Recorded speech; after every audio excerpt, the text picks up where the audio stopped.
Chama cha Mapinduzi wilaya ya Kilosa kupitia halmashauri yake ya CCM ya wilaya katika kikao chake cha kikanuni kilichokaa leo tarehe 15 ya mwezi wa 12 mwaka 2025 inampongeza kwa dhati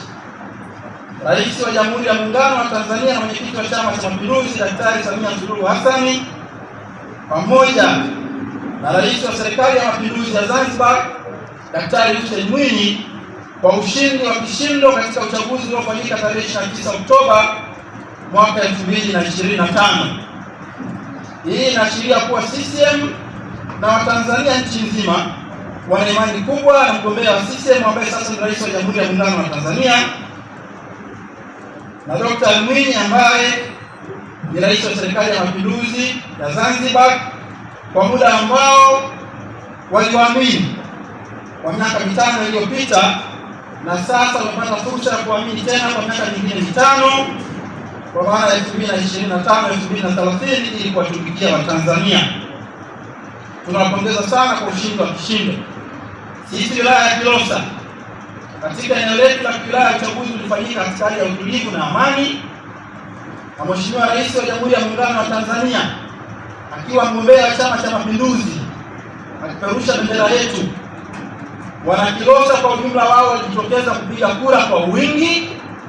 na Daktari Samia Suluhu Hassan alipata kura asilimia 98 kwa jimbo la Kilosa na asilimia 97 kwa jimbo la Mikumi, na kwa tathmini ya jumla Mheshimiwa Rais kwa majimbo yote mawili amepata kura kwa asilimia 98. Kwa sisi kama